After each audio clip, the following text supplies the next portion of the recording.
Hey NIO fam, welcome back to the channel where we're always charging ahead with the latest in NIO news and electric vehicle updates. I hope your batteries are full because today we're plugging into a topic that's been sparking a lot of chatter online. The lawsuit against NIO. You've probably seen the headlines, but let's get real about what's actually happening. Spoiler alert, this lawsuit looks more like a recycled shock story than a serious legal threat. So here's the rundown. Recently, Singapore's sovereign wealth fund, GIC Private Limited, filed a lawsuit accusing NIO of inflating its revenue by over $600 million. That number sounds huge and dramatic, right? But if this story sounds familiar, that's because it is. These same accusations were made over 2 years ago by short seller firm Grizzly Research back in 2022, and here's the key point. NIO already went through a full independent investigation into these claims, and they were proven false. Let's rewind a bit. In 2022, Grizzly Research released a report accusing NIO of using a company called Wuhan Weineng to artificially boost revenue. They claimed that NIO was recognizing battery revenue up front through its battery as a service program instead of spreading it out over time. On paper, it made for a juicy short seller headline. But when NIO's independent committee stepped in to investigate, the results told a completely different story. NIO hired an international law firm and forensic accounting experts to dig through the numbers and verify everything.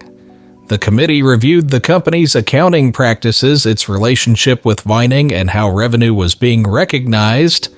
After months of detailed investigation, the conclusion was clear. There was no wrongdoing. NIO followed proper accounting standards, and there was no evidence of revenue inflation or financial manipulation.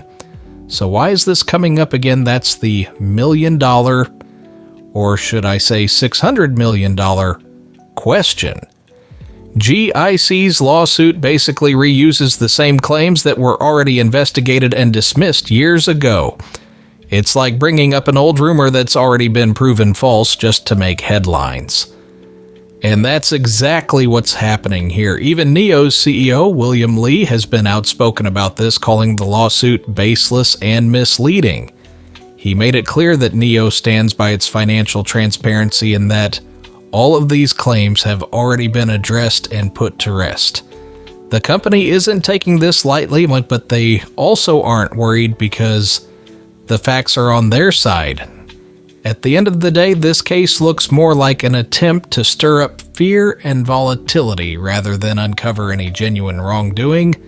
The fundamentals of NIO's business remain solid. They're launching new models, expanding production, and continuing to grow their battery-as-a-service network. This lawsuit might make for flashy headlines, but it's not a story that changes NIO's long-term outlook. Alright, that's it for today's update.